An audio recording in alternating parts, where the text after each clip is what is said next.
Oh, I keep. No, never mind. I don't care about Steve.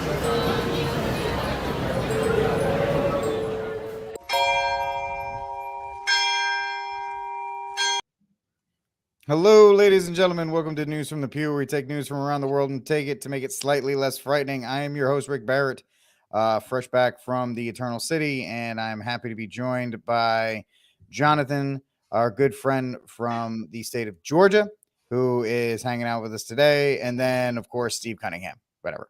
Hope everybody had a fantastic Thanksgiving. I know Steve wishes all of you a happy Thanksgiving, and he is just so happy that you were able all to spend the day yesterday and just enjoying the holy day of America, and I hope you're now celebrating the second part of America's holy back to back, which is now shopping, consumerism, and consume as much as possible. But we got some things to talk about, and we're going to catch you up, or we're going to catch ourselves up since I was gone last week, and we'll get to it. But we got a bunch of stuff to talk about. And I think the first one we'll talk about is the one that was the most shocking last week, which was the election of the Argentine president. I can't say his name, but I'm sure some of you can. We'll ask John. John will take care of that for us. But in case you didn't know, this is what happened last week with the new president. You've become a man with no political background, so popular so quickly in this country. Dos líneas que explican por qué la popularidad. Una tiene que ver con mi background personal, que tiene que ver con el hecho de que he sido jugador de fútbol, al mismo tiempo he sido cantante de rock and roll y además soy economista. Y creo que esa combinación es una combinación atractiva en términos de producto televisivo. Pero por otra parte, lo que también es importante es el tema de las ideas, y Argentina básicamente es un país que lleva 100 años abrazando las ideas socialistas, y entonces la rebelión natural del sistema era ser liberales, y es por eso que la rebelión natural aparece siempre en los jóvenes, y los jóvenes encontraron a alguien que les hablaba del liberalismo, que se rebelaba contra el status quo. No somos más que nuestros representados. En términos financieros es el derivado, el activo derivado nunca vale más que el subyacente. El derivado existe porque existe el subyacente. Nosotros, existimos como representantes del pueblo porque existe el pueblo. Y es una locura, es un delirio arrogarse que un representante del pueblo es más que el propio pueblo. Es un delirio, es el delirio en el que vive la casta política. Entonces, en nuestro gobierno, los políticos van a tener que vivir la misma vida que vive el ciudadano común. Van a tener que internalizar el resultado. Y si se mandan macanas, no solo van a sufrir los argentinos de bien, van a sufrir más los políticos. Van a tener que vivir como viven los argentinos de bien. Se les acabó los privilegios, se acabó la joda. Y esto solamente lo puede hacer un outsider, lo puede hacer un tipo que viene de afuera, y no cualquier tipo de outsider, porque está llena la historia de outsider que se meten en estructuras preexistentes. Nosotros somos outsider, porque somos outsider sin estructura precedente, que la construimos para esto. ¿Para qué? Para sacarlos a patadas en el culo. Se acabó la joda, se acabaron los privilegios de la política, se acabó. Una Argentina distinta es imposible con los mismos de siempre. Basta de la joda, se les terminó la joda, y por eso me quieren exterminar. Por eso me mandan a los 200 fracasados. ¿Sí? Por eso me mandan a los pseudos intelectuales, por eso me mandan a los curavilleros, por eso me mandan, a atacar por los medios, por eso me atacan los empresarios prebendarios, porque se acabó la joda. ¿Por qué recrudece el ataque? Porque creían que esto no iba a pasar y se encontraron con un tercio de la población gritando libertad. Gritan libertad. Descubrieron que no quieren ser corderos. Descubrieron que se sienten mejor siendo leones. Porque como dije en mi primer discurso, yo no vine acá a guiar corderos, vine a despertar leones y están despertando. Están despertando y se van a comer crudo a los políticos chorros. Se van a comer crudo crudo a los empresarios prebendarios, se van a comer crudo a los sindicalistas que entregan a la gente, se van a comer crudo a los medios de comunicación que fueron funcionales a todos estos chorros para mantener este curro, y se van a llevar puesto a los econochantas, a los encuestoros y a toda esa basura, ¿sí?, que abogan por la religión del Estado porque curran de ahí. Eso, es decir, Argentina está despertando. Hay luz, sí hay luz, porque la gente está despertando. Descubrió que la esclavitud no es negocio. Y hay una vida mejor que es la vida en libertad. Por eso estás viendo lo que estás viendo. Esto lleva la misma dinámica que una función exponencial. Y en algún momento hubo un punto de giro y ahora no lo pueden parar. No lo pueden parar. Cuando la función exponencial empezó a crecer, no la podés parar.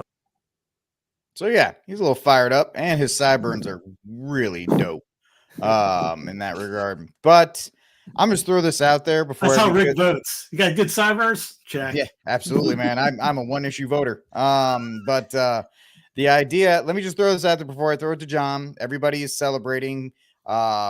We'll also get to the fact that he bashed Pope Francis and that he has a vice president that's a supposed, Catholic that does all this other stuff. Let me just say, he's not, and everybody has a past. Everybody has a past. I get that. He was a part of the B20, which was the economic policy group of the International Chamber of Congress at the World Economic Forum. So he does have some bits right on cue there, Steve. Dude, I saw that 5 minutes afterwards. I knew about that. Yep. So everybody's can he be part of the economic forum at one point and now be completely reversed? Yes. Nobody is a slave to their past, but John, your thoughts in him overall, the idea that we're seeing an out and out, and we'll get to Ireland very soon, an open rejection. Maybe it started here in the US, maybe even started further than that with Brexit. But remember, Brexit happened before Trump was elected. These populist pushbacks to the economic World Economic Forum, the One World Government, the Soros government, and this other kind of stuff. Your thoughts on the gentleman with Milei, I don't know what his name is. Maybe you'll help us pronounce it as well, John. Your thoughts? Yeah, Javier Milei. He's interesting because he's dropping a few more truth bombs, I think, than even the Brexit people or Trump did. I heard one thing he said in that interview where he said, politics is basically a messy business, but you deal with the messy business of politics or you deal with tyranny. And so people have talked about him as a libertarian.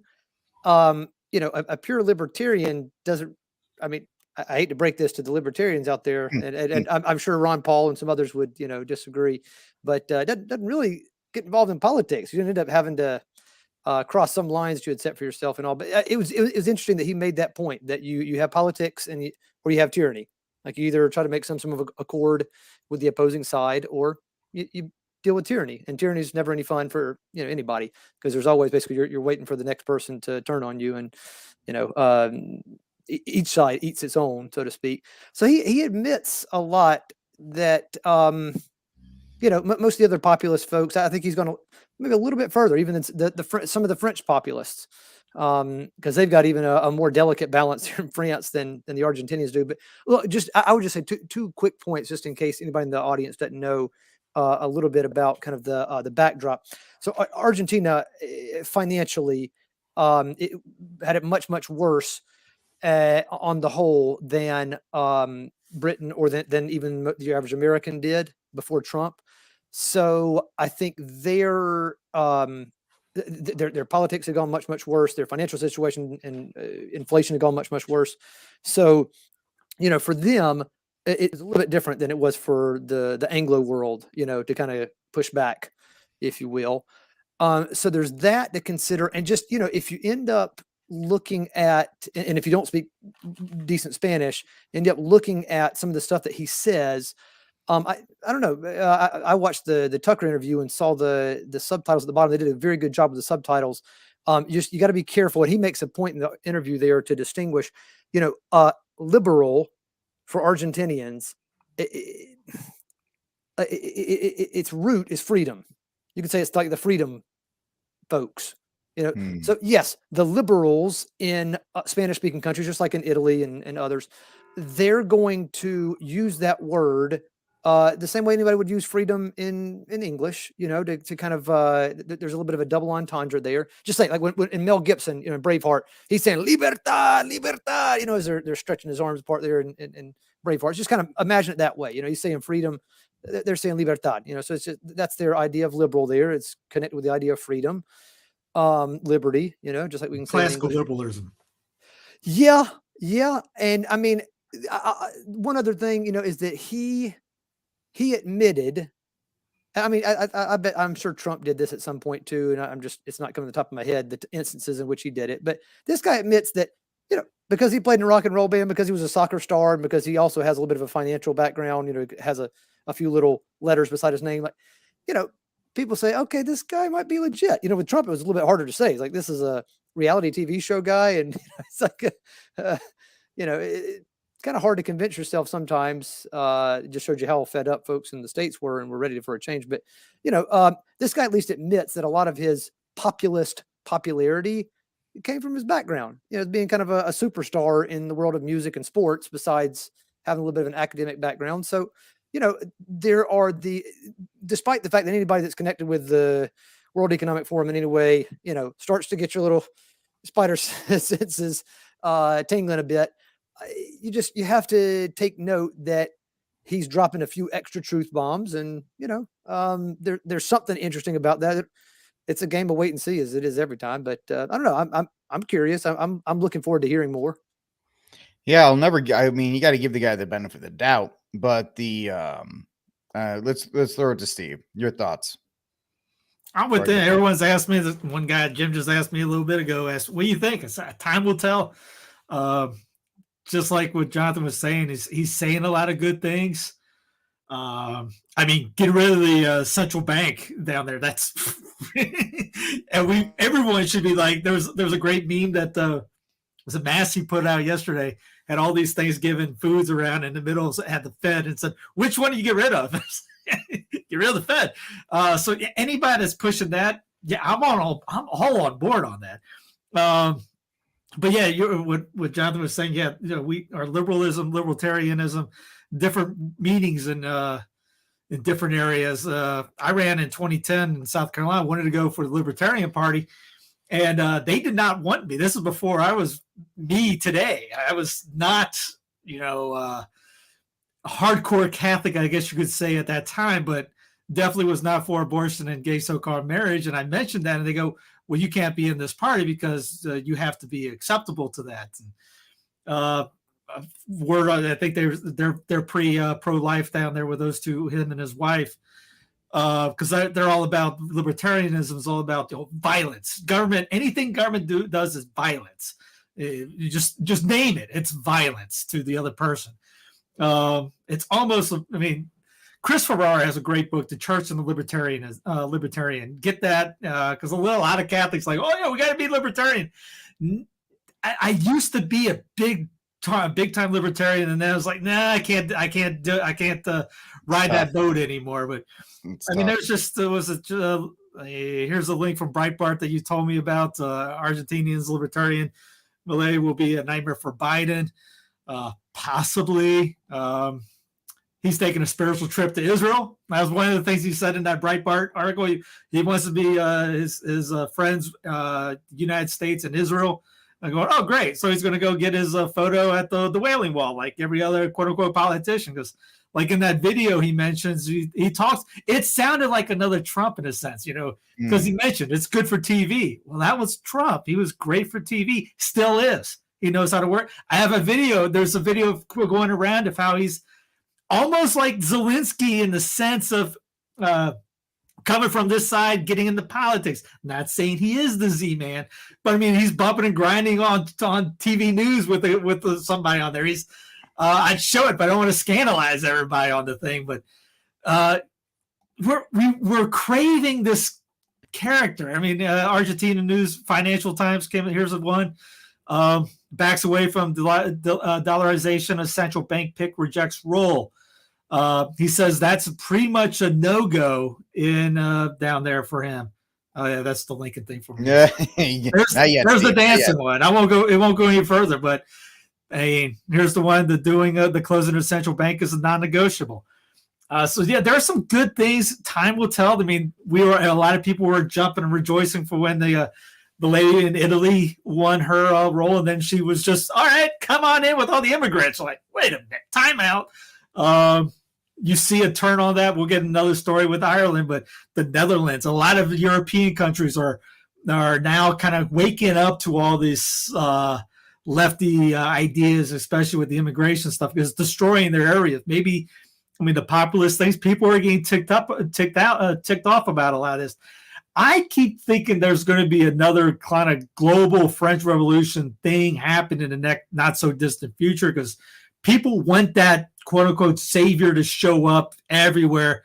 One guy I talked to, who's Canadian, we joke about it. He goes, man, if they would just wait, the globalists, they would just wait a decade, maybe two, they would have, everyone would have accepted this. Our generation is with like the last generation to fight back on this. You wait another 10 years, everything that they're trying to do will probably get in unabated. No one's going to complain or push back.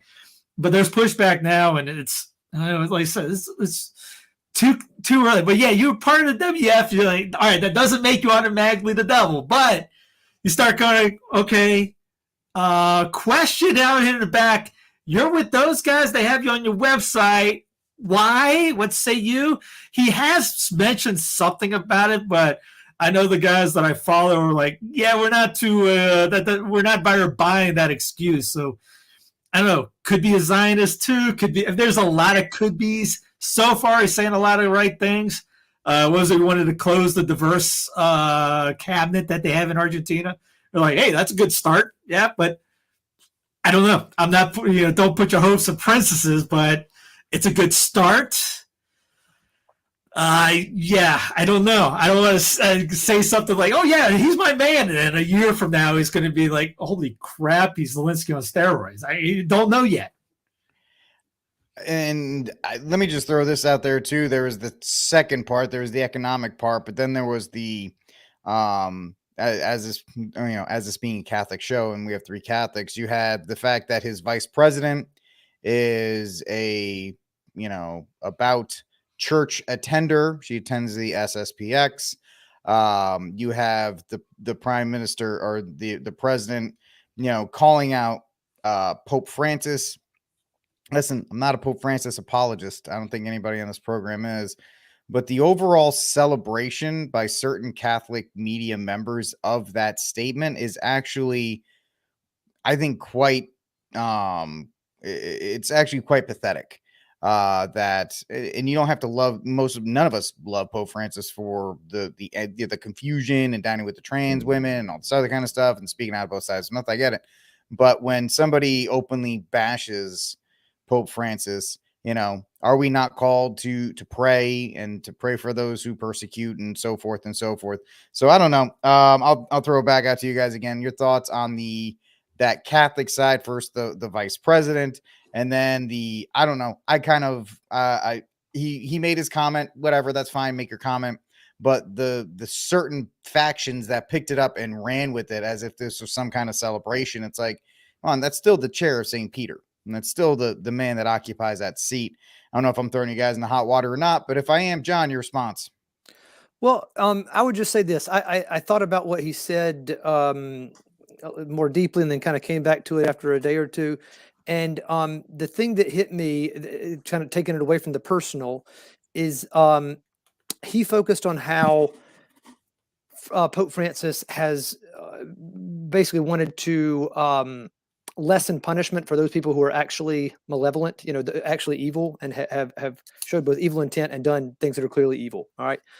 And, so we've got this delicate balance throughout all of Christian history, throughout all of sacred history, actually, with a merciful God who is also just. So, the balance of these two things always being kind of difficult to keep is okay. Like, we understand that just from understanding sacred history, right? It's tough to balance justice and mercy. Always has been, always will be, until, the end of time.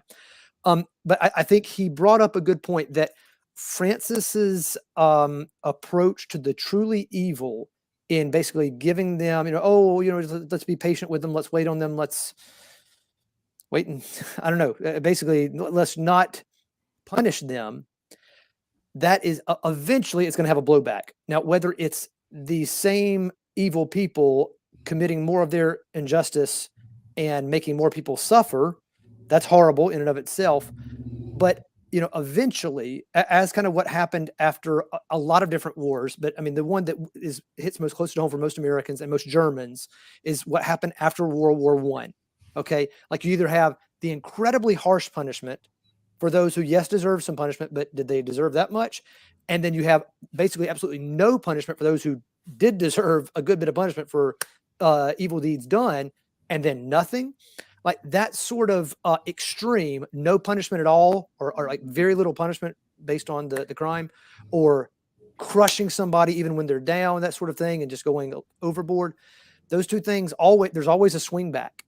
And that swing back usually ends up hurting way more people than just having, taken it on the chin for giving a little bit more of a just punishment.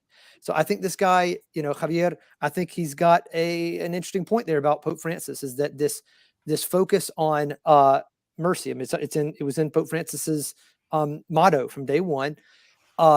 If you're not careful with something like that, and you go to the extreme, which it seems like to all external appearances, Pope Francis has, with being way indulgent, overindulgent with the truly wicked, eventually that comes back and you have lawlessness, or you have the powerful who are going to be in power and say, all right, now it's time for justice. And then you're like, whoa, okay.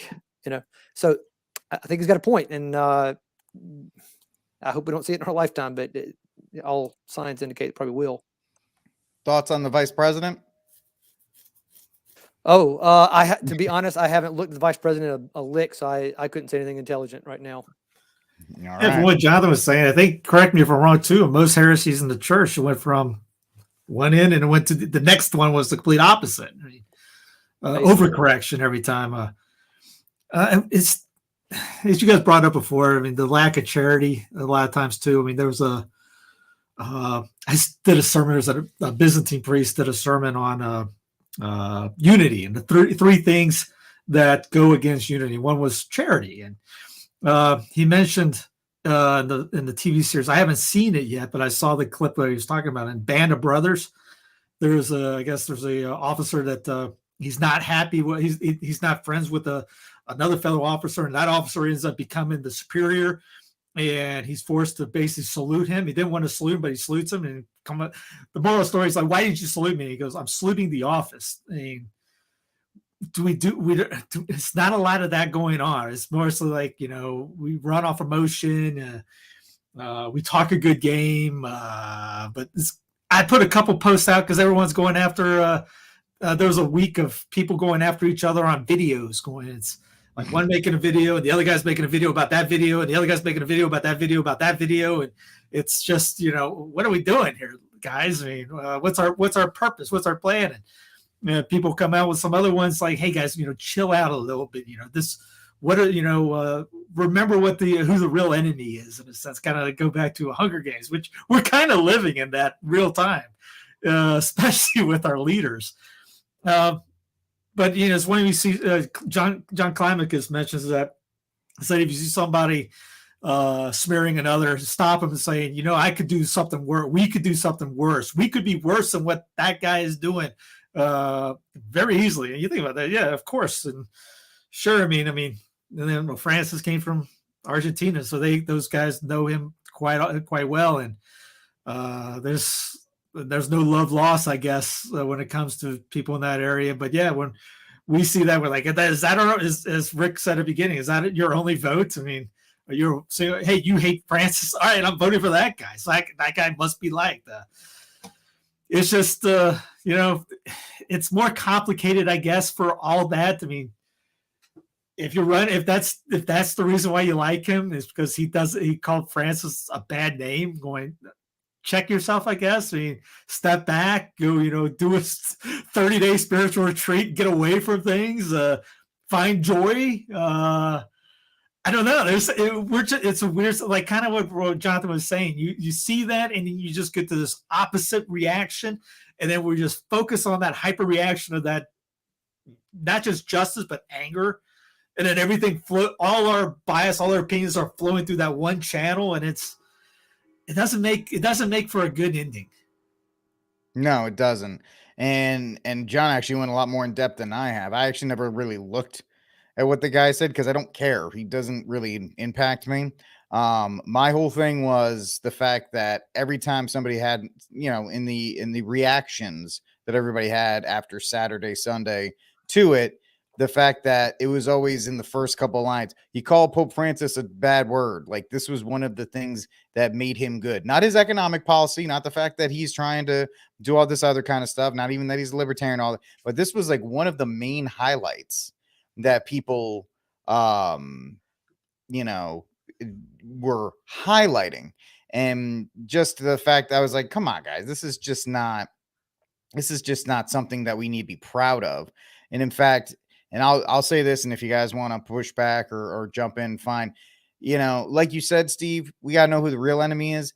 People outside the church, and I think this guy's a Catholic. I don't know if he is or not. Once again, he's not the president of my country, so I don't really care.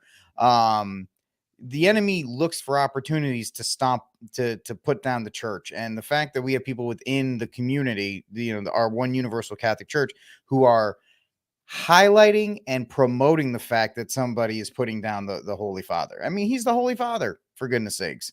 You don't have to love the guy. And yes, we've had bad popes, and I get all the other. I get it. Let me say it one more time. I get it. I am not the personal biographer. I'm not the personal biographer of the Pope or one of these other guys who makes these ridiculous statements. But at the same time, it is, having just seen the chair of St. Peter, I get it, that there is a certain, like you were talking about, Steve, there's a certain reverence to the idea that he is who he is. But I don't know. I really wanted to hammer that home because I kept seeing a lot of Catholics celebrating somebody stomping on the office just because it was somebody they didn't like. I highlight the use of. Oh, go ahead, John. Oh, I was just going to say something came up in my mind. It kind of comes back to what we've talked about a lot together, and I think it's the big elephant in the room in the church and in politics, and what this guy did not say. A lot of times, pointing to the big bad guy over there on the other side of the room, which can be true as far as it goes, is just a way to scapegoat to get the attention away from ourselves. So, like if we want to talk about how bad Pope Francis is, are we doing everything we're supposed to be doing every single day in our lives to make sure we're saints and that we're converting our neighborhood? If not, we better start there before we start complaining about anybody else. But likewise, in the political realm, and this is the one thing that kind of scares me about this guy, is he's talking about how these people want freedom. They want it. They want it. I'm going to tell you, I've lived in a somewhat socialist country for 10 years in Italy, and then a few years in France and Germany. And, there's certain things that you don't have to pay for certain things. You get used to it and you get lazy, when you don't have to work hard for something, just like if it comes up where everybody's a winner now in the sports games and all, I mean, you start to get lazy, you get weak, you get kind of, I wonder if everybody is going to enjoy libertad, freedom, as much as they say they are when it actually hits. Because when it hits, then that's when you got to be ready to hit the ground running and work hard. This is life is brutal. I mean, I'm not going to quote any particular people who are talking about the Leviathan, but it's just, I mean, there are certain things about that are true, that life out there in the wild can be nasty and brutish and can be short if you're not ready. So.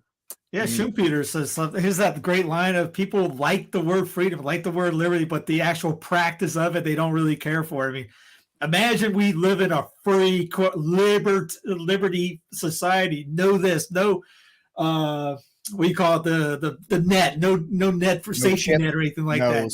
You do it and you don't make it. There's no safety net. There's no government insurance. There's no government school there. It sounds great. You might like, hey, I want it. But wait till that happens and then see how you like it. And we talk a good game, but we really don't know how that world is. No, we don't. Although our ancestors did. And when you think about things like no safety nets, you had family, you had multi-generational households, you had all these other kinds of things. Neighborhoods, communities that was the juxtaposition to socialism. So that's the big. Nope, hate that again. So I'm Hey, being one thing booted you off. said I'm about being the booted off screen Argent- there, folks. But one thing you said about the Argentinian bishop going, he's not my president, and so you didn't really care. I go, that's the perfect line for what most bishops say, or most governors, things like that. I mean, how many people hunker down on everything that Gruesome Newsom says in California, or when he tweets out, "I can't believe that that vote in Virginia." Like, dude, you are part of California. Why do you care about what Virginia does? It goes back in that Yankee attitude of we want everyone to live our way. So because someone in Oregon is not living that way, we on the other side of the continent got to say, "Oh, you got to." Now I get it. Yeah, we're saying stuff like this, and I do it a lot on mine because I have literally a global audience. So I do try to do the news things and pull them out for other people that don't see. It's like, hey, here's what's going on in Australia, like the digital ID thing that's going on there, as that's the experimental continent for the last thing that went on 2 years ago, and it's still going on, and they're still pushing it. Even though it's the summer, they're going, oh, the sniffles are coming back. So it's kind of like, hey, be wary. Here's what's going on over here. They're literally trying to make everything a global thing when we try to make, hey, guys, we got to decentralize, live in your local and communities, stuff like this. The enemy is trying to bring everything into this one global government entity that the UN tells you how to live, and this is what the rules are. And you go, hey, no, you go pound sand. You're not my ruler. Because, again, it goes back to, hey, why do we focus on all these big – get bent out of shape for what I can't believe what the Irish prime minister did. Or I can't believe what the Italian lady said. Why are you getting all bent out of shape? What is your governor saying? What is your bishop saying? 100 years ago, goes back to this Bishop Strickland thing. 100 years ago, you would never have heard that. Who was the Bishop of Tyler? Mm-hmm. If you were in South Carolina or North Carolina or maybe even Louisiana next to it, you might not have a clue who that today. What was the Catholic media crowned quote unquote America's bishop? And this is not a smack on him, but the media brings up these people and put to bigger what they're supposed to be in a sense, and then it's supposed to be Tyler's local. It's not the entire continent. You see what I'm trying to say on that? Yeah. I completely agree with it in every way, shape, and form. That that's one thing with YouTube podcasts and the secondary market that's popped up. Their need to stay relevant or current has led them chasing these things. We made the joke.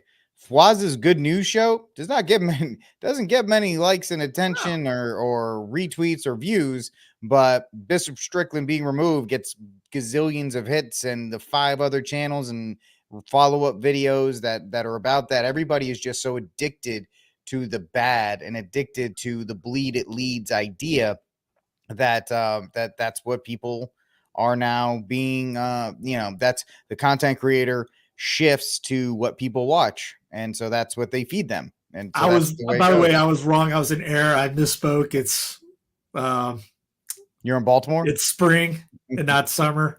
My apologies. I felt like a Bishop Sheen when he jokes, but I better get that spelling right. I'm gonna get 5,000 emails or letters about how I misspelled something. So yeah, I was wrong. It'll be summer there in 3 weeks. Well, in 3 weeks you can say that. Now get it right. Be precise. My apologies. That's right. Anyway, speaking of one world organizations and what they want to do and all this other kind of stuff, we got 2 stories out of major cities, both New York and Chicago, about the effects of one world policies like immigration and what's going on there. They have adopted the Attorney General's position that only those New Yorkers who've been ripped out of their homes and thrown into a detention facility or locked down in their houses and forbidden from leaving their house upon suspicion of having been exposed to a communicable disease, those are the only New Yorkers, according to this appellate court, who would have the right to sue. They're saying, well, you know what? The New York State legislature could pass a law and overrule this regulation if they really want to. Now, first of all, that's completely erroneous because Number one, we already have a law. Since 1953, we have had a quarantine law in New York State, and it is full of due process protections. And this regulation completely conflicts with that law. Regulations that are made from the executive branch, from agencies, unelected bureaucrats sitting in an office somewhere in Albany, they don't have the power to write a rule or a reg that overrides a law. Laws come first. They've gone against the will of the people. It's horrific. Yes, I heard they were out until 1 o'clock in the morning. But it's progress that on Sunday, crews were quick to cover up, just minutes after we got there. First, a water department truck was positioned directly in front of our Fox 32 camera, seemingly trying to obstruct our view. But that's not all. Workers soon lined the fence with a black screen. As a taxpayer, it makes me feel horrible. You voted for it. That we have a corrupt system. They are not listening You to voted for people. You voted for it. Chicago. You voted for it. I don't know. I don't know what to tell you. You voted for it. I keep thinking of Ace Ventura, Pet Detective 2. Chicago. I mean, it's completely par for the course that, you know, these major cities, which are getting that always love to be the amnesty cities, and we love all, are now descending further into chaos. We didn't have this ready, but when Xi Jinping teddy bear showed up to San Francisco, what happened? They cleaned out all the homeless, all those syringes, all that poop. It was gone in a matter of minutes. It felt like like one of those comedy shows when they did like the snap, and then there was the blue, and then it was just gone and replaced with the maze of cages to keep the people back. But well, the New York thing, that's for the entire state. Second, the thing have San Fran, Jonathan might have seen it too. When I was doing Uber in Denver, and Carolina was in the Super Bowl with Denver, the ESPN or all the things, the TV cameras came out to Denver to view the city and, you know, interview people on the streets and all this. By the way, I was waving my Panther flag, and just so I could stick it to all the Broncos there. I had a great time with those 2 weeks. I think that's kind of how I am. I like being in the lion's den and just agging people on. But there's homeless people everywhere there, and they did the exact same thing. I don't know what they did with them, but yeah. I saw them lighting their tents and stuff on fire and pushing it through and throwing it in the trash can. At least I have no idea what they did with the people, but they were doing that in downtown Denver. No kidding. I saw with my own eyes on that. Yep. It's funny how that works, right, John? Yeah, I mean, just kind of more of the same old. I don't even know what else to say at that point. It just the history just keeps repeating itself. But I don't know. I thought that lady put it pretty well. You can't believe it. Well, I mean, as Steve said, I mean, you kind of voted for it, but that's about all I can think of. Yeah, that's really all it is in that regard. It's actually quite funny when you see these people react to the effects of actually the policies that they voted for, which will actually give us a perfect. Here's a Fox News one when they try to connect the two. Concentration camps in effect for millions of immigrants. You've got to make this case, and you have to make it that it is a choice, and it's a choice, as you guys have been saying eloquently. Do you want fascism, right, or do you want an imperfect democracy? Democrats in the media are trying to scare you over what Trump might do and how he will destroy democracy. Meanwhile, they are actively trying to bar you from even being allowed to vote for him. Case in point, Colorado. After a judge ruled that Trump can stay on the ballot, they actually went to court to try to make sure he couldn't even be on the ballot. A liberal group filed an appeal, and the case is now headed to the state's Supreme Court. George, you know something about that whole thing? I don't know if you guys have heard that before. You know why they're using the 14th for this? They went after Jefferson Davis when they put that together to try to go after because of the quote unquote insurrection. Which there's a great book I got sent called Catholic Confederates. It is fantastic. Get it. I'm only on chapter 2, and I've been sending Jonathan some screenshots of it. Going, And the dude is a historian. He's got it cited. He went down to off top. So they put that together so that none of the Confederate guys would ever serve in the feds again. And so the Supreme Court at the time kind of shut that idea down, because if they followed through with it, they would have to have said that secession was legal. And they did not want to say that. So they pulled back on the insurrection law on the thing on the fort. The reason why they pumped it back as the whole is Davis a traitor. That was the whole question at that time.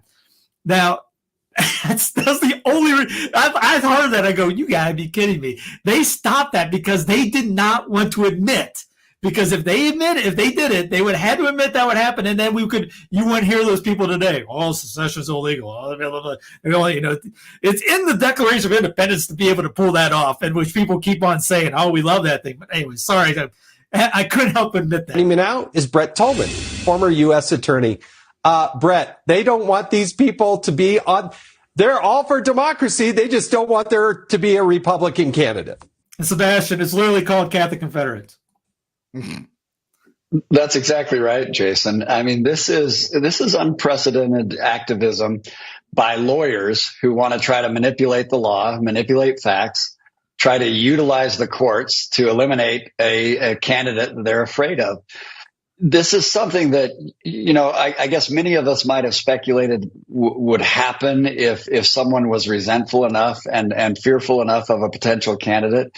But we are a republic. We have checks and balances on our government. We have a former president and President Trump who has a record that shows a stronger economy, a much more peaceful international scene because of his efforts. You have a track record that flies in the face of what Biden has been doing. And so what they're left with are words and are, rhetoric to try to convince those and to be afraid of Trump. And if they're afraid of him, then maybe they'll be able to eliminate him as their political rival. Well, that's their playbook. They keep going to it. The problem is we have 4 years, like you said, of Donald Trump, where the world was safer. We were safer at home. The border was closed. We didn't have the rapid inflation. We didn't have 2 wars going on. And yet these people go up and just to correct, the economy was about to crumble, and then the sniffles came in, and that kind of saved that was the excuse they used for that. Will actually say out loud on camera that if Donald Trump is reelected, that suddenly there are going to be concentration camps. I mean, that's so offensive. Millions of people were killed in concentration. That's why I played that. It's because Morning Joe's been talking about that, and here you got New York talking about doing that. You got Chicago doing it, and they're always saying, "Oh no, if Trump gets in, you'll see those camps and what happened with the Nazis." And they're out there trying to compare him to having concentration camps. It's just so infuriating. Yeah, Jason, you're right. The hyperbole and the rhetoric that's being used is really actually dangerous rhetoric. It's the stuff that wants to divide the country. They compare and contrast him. I saw reference to him being like an insurrectionist, like General Robert E. Lee. That I hit myself when I heard that. Led an army against the Union. The irony of that is Abraham Lincoln, the president at the time, was trying to unify this country. He brought his rivals into his cabinet. Instead, we see the leadership of the Democrats. So I had to play that because my head was, what in the world is this guy talking about? Lee running an insurrection against by the way, if you don't know, he left, he resigned from the U.S. Army when he told them, he goes, you cannot do what you're doing. You cannot invade the South the way you're doing it. That's why he resigned. And then he was the homeland, his country, Virginian. He took up the lead, the Virginians. Anyway, then Lincoln, the dude was throwing people in jail that disagreed with him. He was forcing immigrants, conscripting them into the army just to be you had to fight. Just goes even in the war against Mexico, the Irish that gets into the St. Patrick's Battalion. They were forced into the army and enforced Protestantism on them, by the way, to fight. This the great uniter. Sorry about that. It was one of those I had to show off that just because it does show the concentration camps, and then going, wait a minute, and then you get somebody going and say, well, Lincoln. And that's the problem with quote unquote conservatism. They think Lincoln is the guy to do it. And you have to have 2 working brain cells off on vacation in Rome, I guess, with Rick to think that that's correct. Yeah, but he was a Republican, you know? I mean, if he was a Republican, so it has to be good. They have to. Yeah, there's a stupid meme. I'll look at what the Republicans and Democrats and slavery, this. The radical Republicans at that time, go check out the video by Brian McClanahan on radical Republicans. Those guys hated everybody. They did not like black people at all. And by the way, everyone at that time was technically a racist. I mean, everybody was. It's just to say that it was the GOP was sacrosanct and all that is delusional. Yeah, but who cares? Most people can't even read at a 5th grade level at this point. So any kind of in-depth, acknowledgement of the past, as I like to talk about on my show, everybody has the middle school. The top is their middle school idea of the U.S. government, right? Congress makes a law, executive enacts, Supreme Court decides. When we actually get into it, it's much deeper. Like Congress has the ability to strip the Supreme Court of jurisdictions, like if they wanted to, because Congress in the Constitution actually has the power to regulate courts. But we don't think that. We think, well, the Supreme Court is the one who decides everything that's constitutional when that's completely not incorrect, and so forth and so forth. So, I mean, Steve, you can try to be all smart and stuff, but most people really don't care because it's Black Friday and they got to get that TV. So, I mean, there's a super sale. there is a super sale. Come on, man. Who cares about the concentration camps? I can watch a concentration camp from my TV while I tell as long as I have Alexa Wi-Fi and cable, give me the concentration camp. Yeah, right. That's it.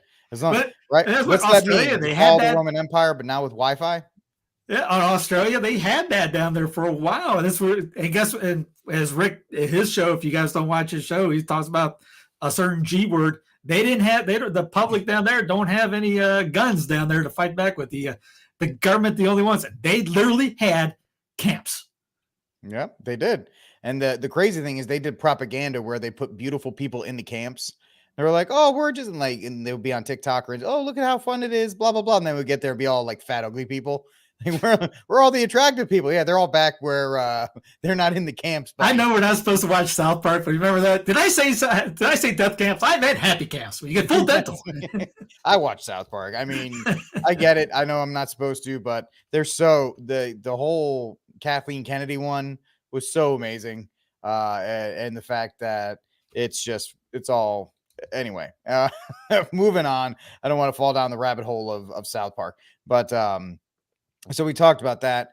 Now let's move on to the one that we really want to talk about, that everybody's the most current of our news from the Pew, which is Ireland, which happened in Ireland. And, will the snakes be driven out of Ireland once more? Could be, because there's some stuff that went down over this past week that has actually incurred the wrath of the Irish. Reference, though, an individual, a heroic individual, who really potentially saved many lives yesterday and potentially saved some of those children who might now pull through in this mass knife attack. And this individual happened to be a Brazilian migrant to Ireland. What does this say about the different mix of tensions that exist? Is this not a positive story about migration as well? Absolutely. Absolutely. The Deliveroo driver who eventually hit this man across the head with his helmet and probably stopped more people being killed. And also, by the way, can I say the creche worker who also attacked him but sadly paid for it because she's now in hospital. We owe them quite a lot. The Deliveroo driver, the suggestions he should be offered the freedom of the city, and I wouldn't disagree with that. And most people who have had the debate around immigration in Ireland are not suggesting that we shouldn't allow people come to Ireland. The problem we have is that so many people are coming to Ireland with no documentation, no passports, nowhere to live. They've come from other countries, not just directly from, say, the continent of Africa or Algeria or wherever it happens to be. They're coming in with nothing. And it is now, it has been documented that they're getting on the plane with documentation and destroying that documentation whilst on the plane and arriving in Ireland with no documentation. That firstly has to raise a red flag. We've also got the fact that we've over 100,000 Ukrainian refugees who have come to Ireland at this stage. Again, that's very difficult for us to accommodate. We can't accommodate that many people. And by Micheál Martin, our Taoiseach, who was the Taoiseach at the time when he spoke to BBC News, going back about a year and a half ago when this started first, he said we weren't going to do security checks because of the amount of people that were coming in. We wouldn't have time or the administration to do all of that. Now, that's unacceptable if you're a government and your job is to protect the borders of your country. It's reckless is what it is. Now, again, I say to you, most people who would be right of centre would say, absolutely, we welcome people. If you're coming from a war-torn country, you need our support. I'll roll out the red carpet for you. We'll do everything we can. But you can't just be reckless when it comes to immigration. Thank you very much indeed, Niall Boylan, Irish talk show host and broadcaster. Very interesting to speak to you. Very balanced perspective there. But also it's interesting to see that the issues that the United Kingdom is facing right now are not unique to the United Kingdom. We've seen tensions erupt in the Republic of Ireland. We've seen tensions erupt in the Netherlands. We've seen mass migration across continental Europe. Indeed, illegal migration, which is down by a third in the UK this year. Across the average of European countries, it's up by a third. Now to the crazies. I strongly agree with the Deputy on is the need to set a target to have a number of people from ethnic minorities in areas of the public service. We have a health service that's very diverse, although less so as you go up towards the senior positions, not so much in the Gardaí, not so much in the Defence Forces, not so much in the education sector, as the Deputy mentioned, not at all in the civil service, which is very white. Including the Department of Equality, for example, and that actually needs to change. So we need to have, I think, a target for people who come from ethnic minority backgrounds, but also dedicated recruitment. My country is historically white, but we need to stop being so white. You ever hear that said about Kenya? Campaigns to encourage people, because we do need a generation of young people growing up in Ireland who are people of colour to see black and brown school principals, judges, Keen Corla perhaps in the future. Who knows? Visibility and opportunity. Those cowardly champions of Ireland who took to the streets of Dublin last night, let me say one thing. Ask your sisters, ask your friends, ask everyone you know what they fear most on our streets. White They're people. afraid of you, afraid of your anger and your rage, afraid of your violence, your hate. He's not mad at the guy that stabbed people. He's mad at the people upset at the guy that stabbed people. And how you blame others for your problems. As a government, we will be relentless in protecting our citizens and defending our people. The Gardaí will be on the streets in large numbers and will do whatever it takes to fight back waves of ignorance and criminality. The Minister for Justice will coordinate with the Commissioner to ensure we never witness such terrible scenes as the 23rd of November 2023 ever again. Yeah, the fact is, and I could send this to you, but the Irish Daily Star, dark day in Dublin, barbaric. The Irish Independent, hate on the streets. Irish Examiner, riots in Dublin after children stabbed. And then, of course, the Irish Daily Mirror, bloody horror. Not the fact that, and we're seeing this in France too. There was a small village in France where they were at a concert and a bunch of ethnically diverse people of color who are nothing more than future doctors and lawyers came around looking to stab people. That was the actual quote. We're here to stab people. And they stabbed a bunch of people. And I think they murdered one person. The fact of the matter is Western civilization has allowed this to take place because that's, and I'm going to get into a rant in 2 seconds. World War II destroyed Europe.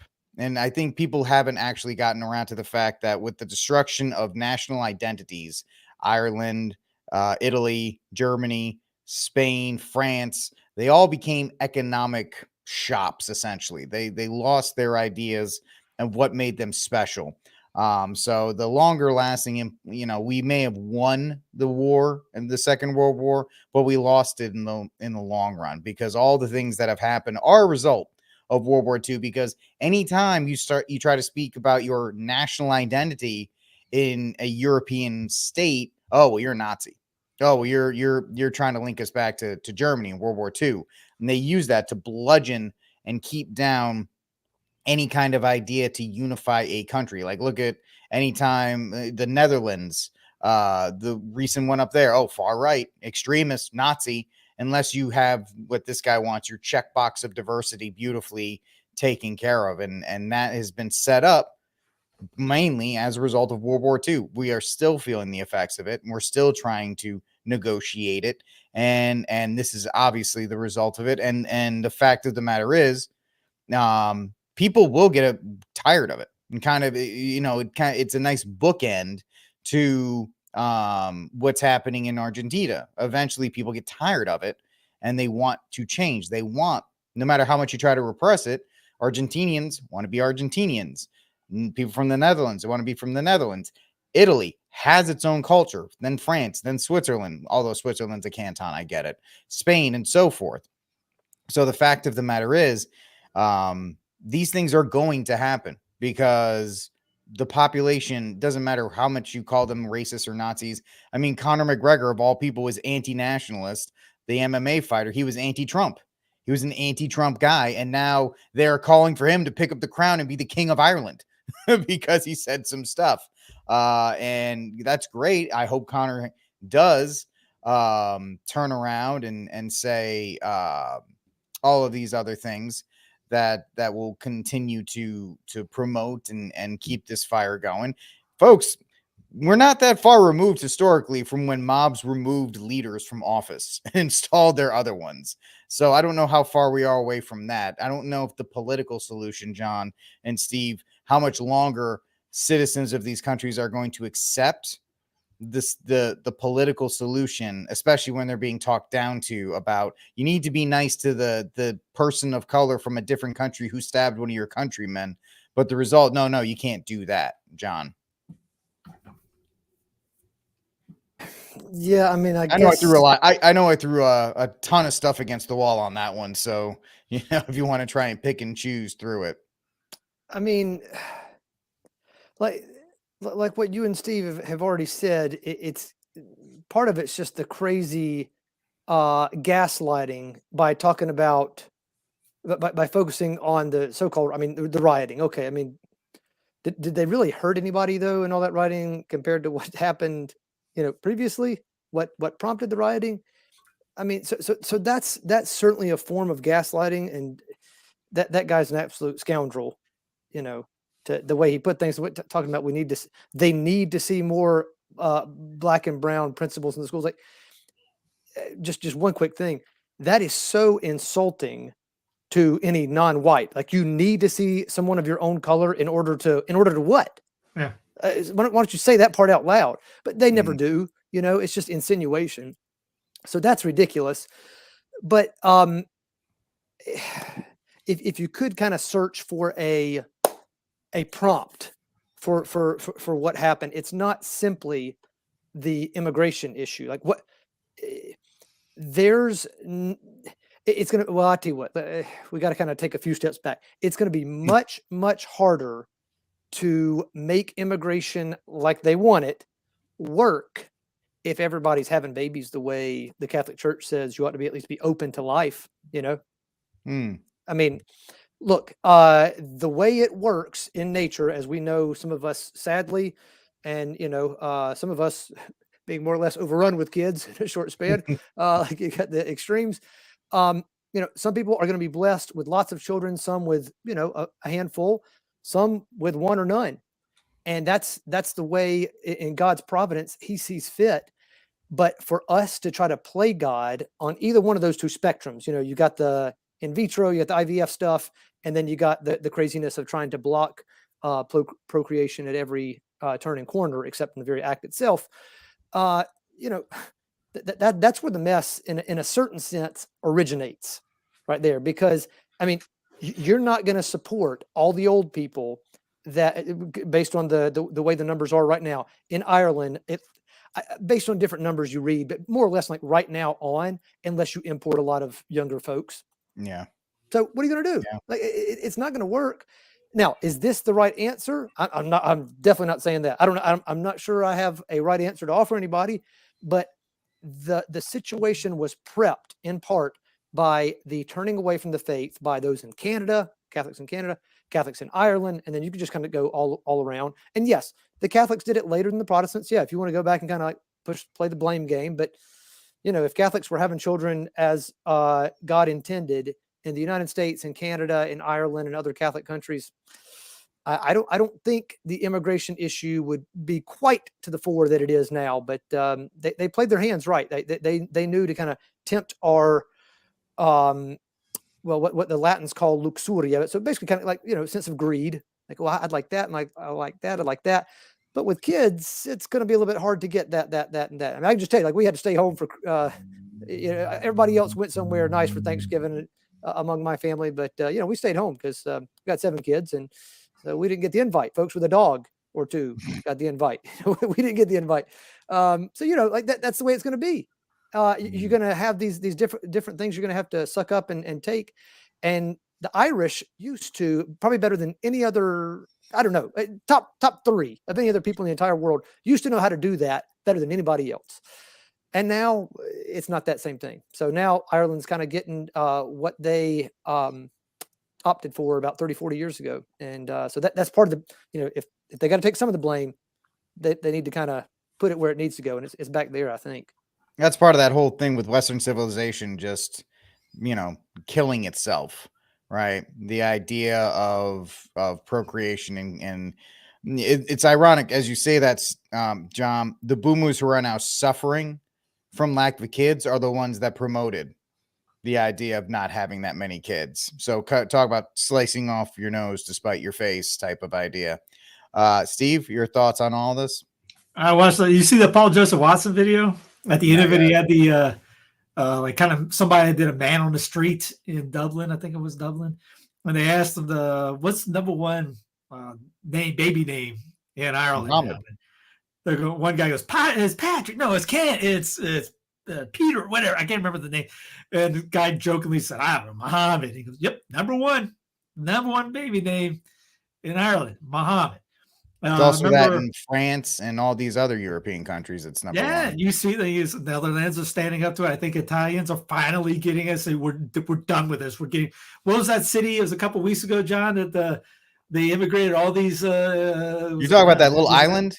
Yeah, and they had 6,000 migrants on it or whatever it is. Yeah. And it doubled up the population. People were, and there's as John goes to this it's not a retreat. You guys have a big thing out there. You guys speakers and masses out there, and it was Lake Canova, whatever. They had this big issue there around that time you went to. They had Lake Garda. Yep. Garda. They had problems in the streets there, and as you said, and that's why I brought up that French Revolution thing. Is that people are about to will eventually get so ticked off that they will either throw out these people or get violent about it. You can only push people so much before they start fighting, especially if it gets dangerous. I mean, kids are getting stabbed in Ireland. Those people are going to. I mean, the Irish get a little mad about things like you see what they do. You see what's going on there. I think they're being kind. But yeah, it's good. I guess they don't know how to peacefully protest. Mostly peaceful protesting, George Floyd style. I guess they need some tips on how to do it. I guess. Yeah, it's eventually it's going to get worse. My personal opinion on that. Oh, it's going to have to. It's going to have to.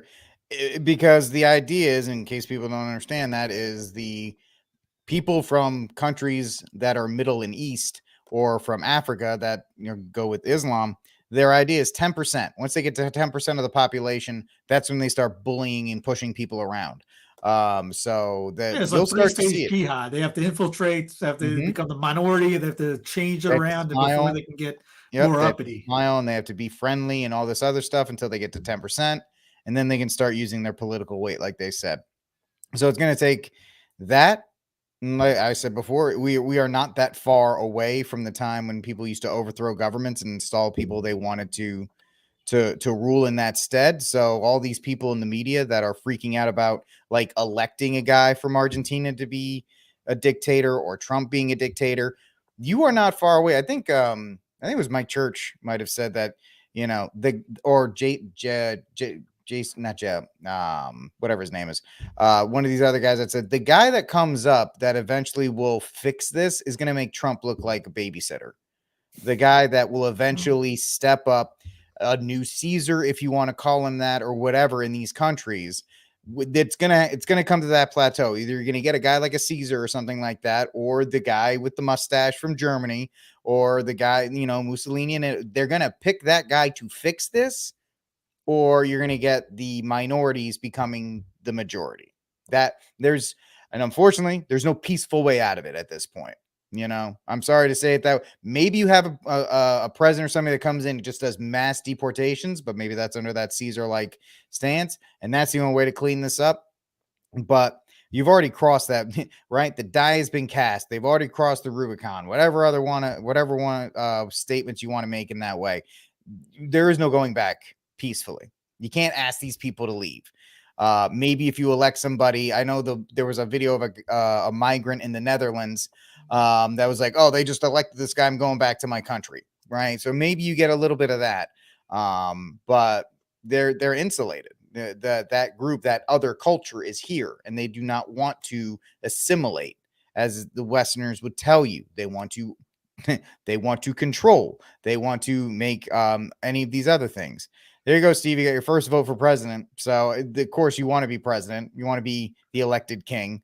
But the idea here is, and both of you jump in as soon as I'm done ranting, you're going to see more of this, what you saw in Ireland, going forward, whether it's here, whether it's in Japan, which has a problem as well, although they don't do migration, so that might not be that big of a deal.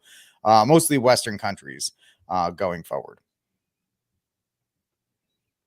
Yeah. I mean, no, I would just basically echo what you just said, Rick. I don't really have anything to add to that. That's perfectly summed up. Steve, the answer's not secular. The answer, you got to start with. Somebody mentioned that to me earlier. Was it a comment or something? Oh, it was Beck. Beck has a couple videos out. How do we fix the? We got to bring faith back into the nation. The nation that doesn't exist. Nation. Well, what religion? Beck's religion? Right. How many Protestants just showed up on Twitter the last couple of weeks? Those guys? I mean, there's one guy. I mean, they're proclaiming the Puritans, how great the Puritans were. And, that one guy. So glad that the Reformation happened. And yeah, you're seeing all that liberalism from the church in liberalism in the society. And that was, goes back to that Catholic. By the way, here's the book. If anybody wants to get it, just go to Amazon, type in Catholic Confederates.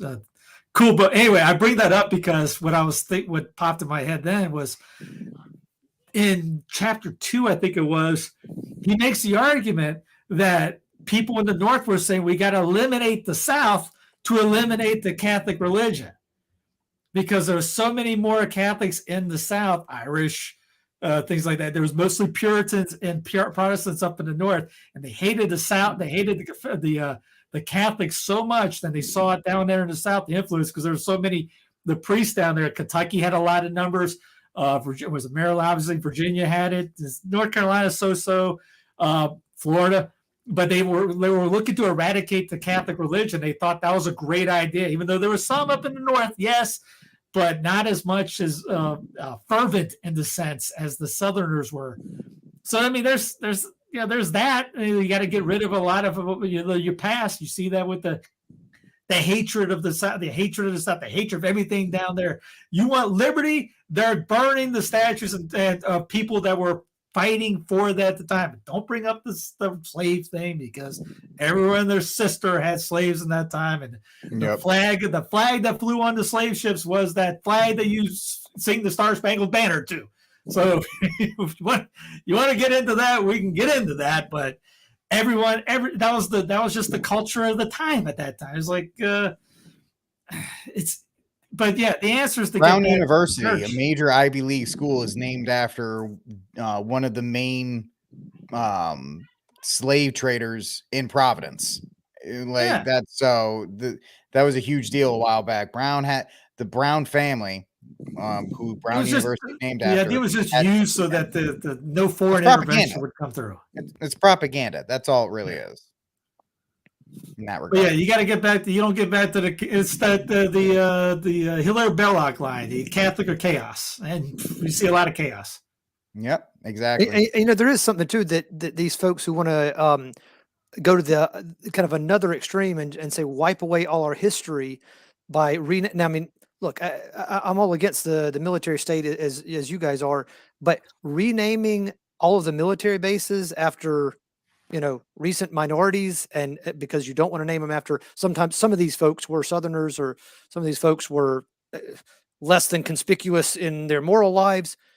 I mean, what you end up getting by trying to wipe away people's memories, that sort of that in that sort of way, is you forget that people are people. That is, you forget that it's not the saints and the sinners that you can clearly delineate at any one point or time. At any one point in time, it's like everybody's got a chance up until that last second to repent and become a better person. And yes, you do have people who lived a more impressive life and those who lived a horrible life. You do have Hitlers and you have Mother Teresa's, but if you go this route of trying to wipe people's memory of the way things were in history, and this person did something so impressive that he got an army base or a marine base or a naval base named after him, like then it's not going to register with people anymore that folks were kind of they were kind of in between, like they did some great stuff, they did some not so great stuff, and that's kind of how we all are. And you take that away from people, and it's just one short step to saying, okay, he's with me, so he's good. That person's not with me, he's bad. And that's kind of what that loss of memory ends up taking us eventually. That's scary. That's what the FR did. They tried to erase the memory of France and just put this new thing in and change the calendar, change everything, erase everything from back then. It's all going to be new. Yep. Yeah.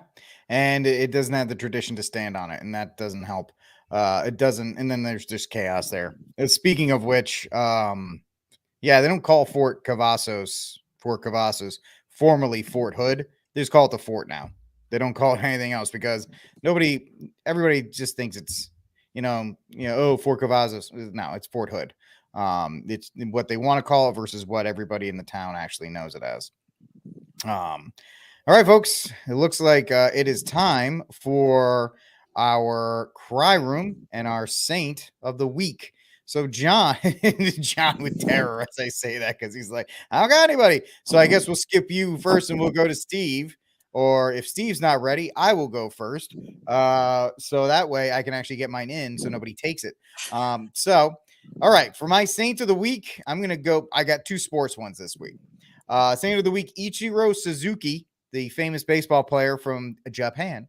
At the age of 50, throws a 116 pitch complete game against a high school girls team. So I'm 42 and I could barely get out of bed this morning.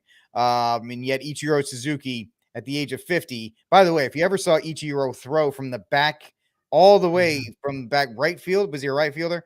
From the fence to home plate, the dude had a cannon back then. Frozen rope. I mean, the dude he should be in the baseball. He's one of the best baseball players ever. The high school girls team isn't paid equally enough like the right. I mean, the dude's 50 though. I mean, he's 50 at this point, trying to go up against these girls, but he absolutely smoked them. So good for you. And so I'm glad to see that, brother Suzuki. My cry room once again is Greg Popovich. Who, I got it. That's why I want to get this one in. I had a backup in case you took it. But Greg Popovich, because Kawhi Leonard used to play in the Spurs, just a little bit of backstory, he left. So he's now on the LA Clippers. They were back in San Antonio. And when you are a ticket holder, you get to boo the opposing team when they shoot free throws. That's part of the thing. So Pop, because he's as soft as baby powder, goes up and tells them to not boo Kawhi Leonard. The opposing team, because it was mean. It's like, dude, I paid $500 to sit courtside to boo Kawhi Leonard. But this guy is such... He is so soft, and whatever. Him, Steve Kerr, I can't stand these men. These men who are rich and well off, trying to tell the guy who this is probably the only Spurs game he can take his kids to because the NBA is so ridiculous that they can't do that stuff. Whatever, dude. Stop acting. Kawhi doesn't like you.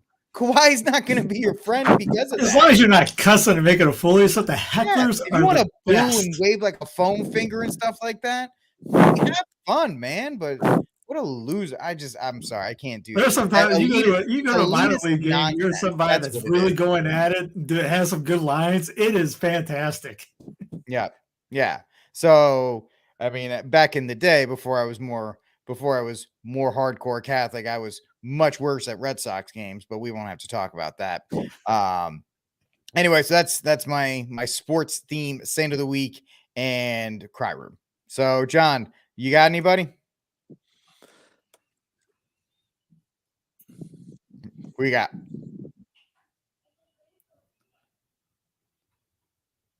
Okay, I guess nobody. I guess he's done. Thanks for hanging out with us, John. I'm out of here. Steve, are you going to leave me too when I ask you that question? But yeah, okay. I really don't have I really don't. I'll go with the historian that wrote the book, because it's not going to be a popular book, the Catholic Confederates. For him putting it out there, he reached out to me. I don't think he. I don't know if he meant that I knew it was on the mailing list. I don't know how I got into contacting him, but I wrote him, "Hey man, can you send me the book? I'm really interested in that." And so yeah, he sent it to me, and so far it's been a really fun read. It's footnoted. It's got the things to back it up and all that. It's really cool to see, like, Memphis newspaper article says, and that's where I got it from. There's a Memphis newspaper at the time said that the North is trying to eradicate the Catholic religion, and so that's why we have to fight. And wow, the Memphis paper, North Carolina paper, South Carolina paper. It's just it's really cool. The bishops, what they were saying at the time, one was, "I am Catholic and I am a Carolinian." I'm like, I said that to John, going, "This is awesome." Some of the things that the quotes that they had are just real good. I mean, well researched. I mean, it's thick. But anyway, now the cry room, I'll go with the people that were, something happened at the certain other apostolate this week, and the people that were dancing on someone's grave and trashing and just basically peeing on them. I'll put that in the cry room, because if you look at what Catholics are supposed to act like, charity, a lot of charity there, bud. Forgiveness, charity. I mean, just all over. I mean, I'll see Christ, talking smack from the cross, yelling at, you did that, you wronged me. I don't see the saints saying that, or, how dare you do this, or, they forgave their enemies. So was Christ said 70 times 7. I guess we ran out of it. I guess 71 times 7 isn't enough. We didn't make it that far, or they already got all the forgiveness up or something like that. But the class online, there is none. And I saw some people calling that, some people doing that, gentlemen. I'm sorry, you can climb up the stairs on your knees all you want. You make a video drinking and calling people names like that. That ain't gentlemanly behavior where I'm coming from. And we need to act a little bit better out there. If we're going to call ourselves Catholic, doggone it, act like it. Well said. Well said. I think John had to take a moment to think. You're back, buddy. What do you got for us? Yeah, I'll give as my saint of the week the good folks from the Canon's Regular St. John Cantius there in Chicago, who persevered through, I would say, probably at least one of the worst bishops America's ever seen there in the Cardinal Archbishop of Chicago, and made their way to Rome and patiently received approbation for their constitutions. And I don't know what's written therein, but I'm sure it's something decent based on how much good they have done in the city of Chicago. I was blessed to be able to make it there a few times for some of the most glorious sacred music I've ever encountered in my entire life. So kudos to them for persevering through all of this, not, burying their heads in their hands and crying about the horrible situation that is the current head of the Archdiocese of Chicago, but they just, are staying loyal to Holy Mother Church and trying to make the best of a difficult situation. And there are a lot of people that kind of mock them on different fora for, coming up humbly to the Holy Father and asking to have their constitutions blessed. Like, how many other saints in history have done that? Are you guys forgetting your, recent and distant Catholic history all of a sudden, and like, calling them weak ones for coming up and humbly asking to have their constitutions blessed by the Pope. Sorry, where have you been the last 2,000 years? It's kind of a common thing. Right. And then I would just, because I'm paying attention less and less to modern news sources of any sort, and kind of becoming more of a hermit the more children I have.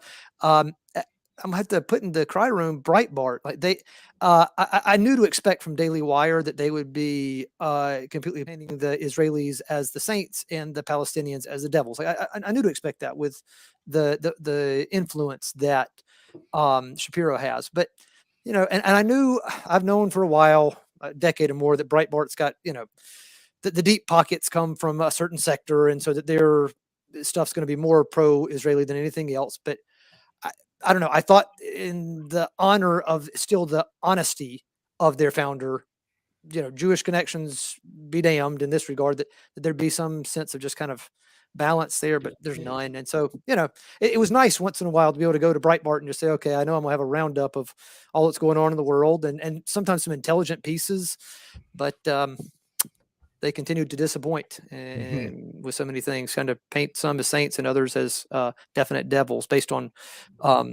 where they are, not really who they are.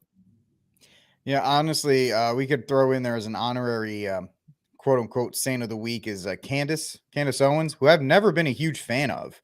I've always questioned her, but good for her, because all the weight of all 5'6" Ben Shapiro went all on her for the last couple of weeks, calling her stupid and all these other things, just for having the intellectual honesty to just question some of the stuff that was happening. And he just went at her, and she was like, whatever, dude. I mean, that's one thing I will give her. I've never been a huge fan of hers, but if she ever did, and people at the Daily Wire got to be real careful about scrubbing her or trying to make her go away, because she will literally some of you may get this reference from the second Adams movie, when Wednesday was at the camp.